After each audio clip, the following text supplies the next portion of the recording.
Hello learners, welcome to study Medha academy. आज हम बात करेंगे बेसिक्स के बारे में ऑफ अबाउट एक्सरसाइज 5.2। सो देखिए 5.2 एक्सरसाइज से मूव करने से पहले मैं आज आपको बताने वाली हूँ बेसिक्स। सारे के सारे क्वेश्चंस जो आज मैं आपको बेसिक बताने जा रही हूँ वो सारे के सारे क्वेश्चंस आपके 5.2 की एक्सरसाइज से कोरिलेट करते हैं। ठीक, तो आज मैं आपको बताने जा रही हूँ Argand plane and polar Cartesian. ये एक्चुअली में क्या होते हैं, किस तरह से इसे आप सॉल्व करेंगे, किस तरह से इसकी वैल्यू निकालेंगे, ये सारी की सारी चीजें मैं आज आपको बताऊंगी। तो इस वीडियो को आप प्लीज ध्यान से देखिए एंड लेट्स गेट स्टार्ट। देखिए Argand plane learners, Argand plane को स्टार्ट करने से पहले हमने कार्टेशियन प्रोडक्ट पढ़ा था। कार्टेशियन प्रोडक्ट क्या होता है मैं आपको बता देती हूँ एक बार स्टार्टिंग से। तो कार्टेशियन प्लेन पढ़ा था और कार्टेशियन प्रोडक्ट भी पढ़ा था हमने। जैसे हमारे पास कोई कोऑर्डिनेट दिए होते थे, लेट सपोज 2,3, फाइन। तो इस तरह के कोई कोऑर्डिनेट दिए होते थे और बोलते थे कि इसको आप क्या करिए एक्स और वाई एक्सेस पे आपको क्या करना है, इसको प्लॉट करना है। इस तरह के क्वेश्चंस हमको आते थे पहले। तो हम क्या करते थे, इसे एक ग्राफ बनाते थे। एक्स एक्सेस हमें पता ही है, वाई एक्सेस हमें पता ही है। इसमें हम क्या करते थे भाई, देखिए 2 मतलब क्या, एक्स की बात कर रहे हैं तो 2, और 3 मतलब वाई, मतलब 1 2 और ये 3। तो अब क्या करना है हमें, 2 मतलब एक्स और 3 मतलब वाई। ये देखिए, तो यहाँ हम ऐसे ऐसे करके इसको मिलते हुए यहाँ पर एक ग्राफ बना देते थे। तो इस तरह से हम प्लॉटिंग करते थे। इसे हम क्या बोलते थे, कार्टेशियन प्रोडक्ट। ठीक, ये हम किसके ऊपर करते थे, रियल नंबर्स के ऊपर हम कार्टेशियन प्रोडक्ट करते थे। अब सेम वही क्राइटेरिया आर्गन प्लेन के लिए करेंगे, बट थोड़ा सा अलग है। यहाँ पर क्या कॉम्प्लेक्स नंबर के लिए करेंगे, फाइन।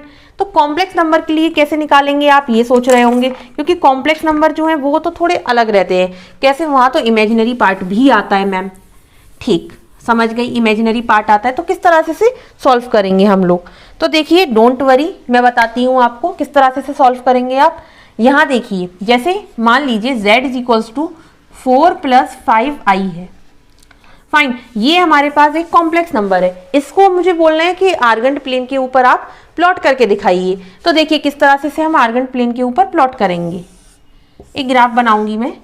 ये जो एक्सिस होती है वो रियल प्लेन होती है और ये इमेजिनरी होती है। ओके, इमेजिनरी प्लेन, ओके, ये इस तरह से रहता है। ठीक, बाकी सबको सेम है, कोऑर्डिनेट उसी तरह से बनेंगे।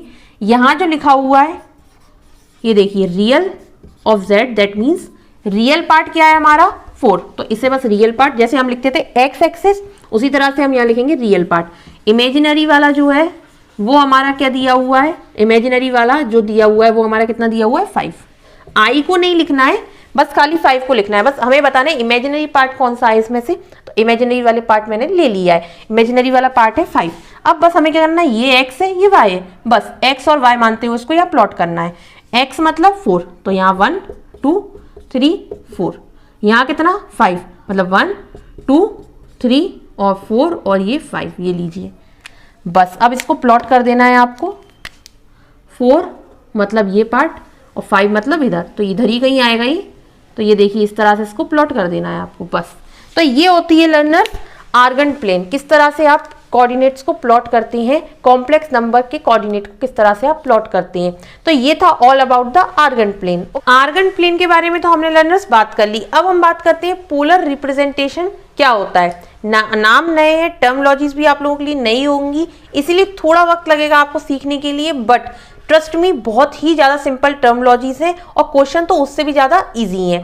तो देखिए आर्गन प्लेन का मैंने बताया simple to simple Cartesian plane को याद कीजिए, वैसा का वैसा आपको करना है।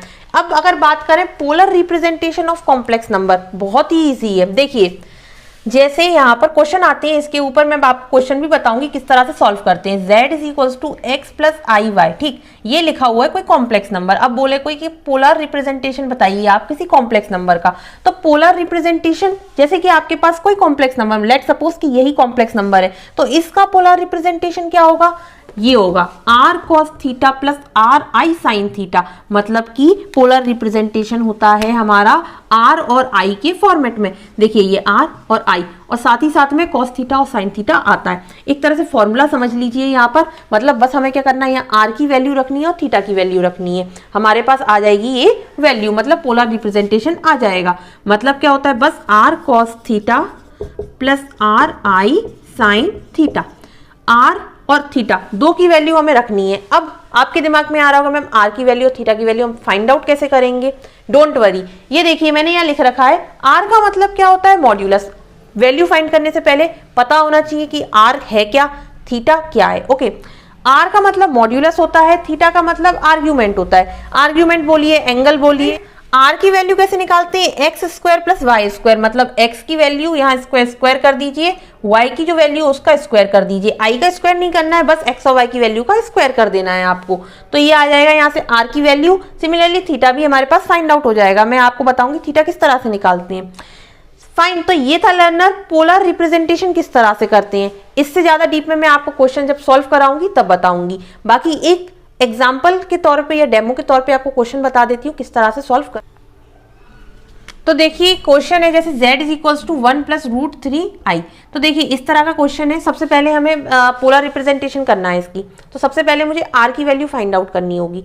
r की वैल्यू फाइंड आउट करने के लिए मैंने देखिए फॉर्मूला लगाया है यहाँ पर डायरेक्टली x की वैल्यू मतलब 1, उसके बाद में यहाँ पर y की वैल्यू रखनी है। y की वैल्यू कितनी है? Root of 3। यहाँ पर मैंने रखी, इसको स्क्वायर करा तो यहाँ पर मेरे पास आ गया root of 4। Root of 4 that means 2, मतलब r की वैल्यू जो है वो हमें 2 मिल गई है।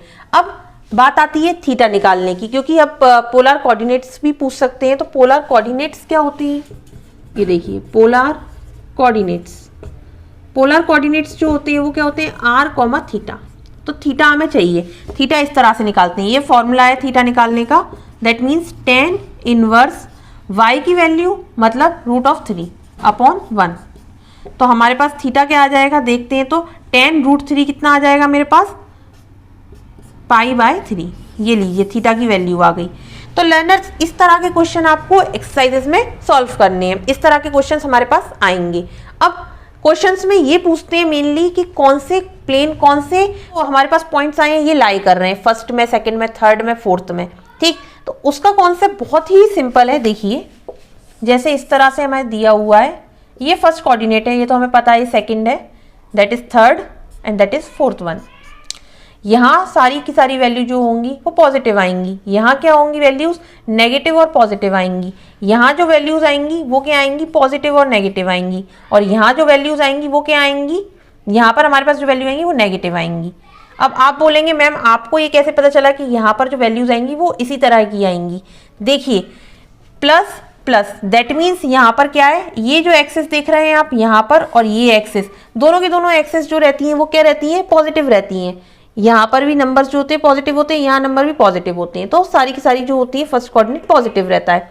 ये सेकंड जो है यहाँ पर देखिए, यहाँ पर ये नंबर्स जो होते हैं वो नेगेटिव रहते थे, यहाँ जो रहता था पॉजिटिव रहता था। मतलब एक्स एक्सेस जो है वो नेगेटिव रहती थी और वाई एक्सेस जो है वो पॉजिटिव रहती थी, इसीलिए माइनस और प्लस।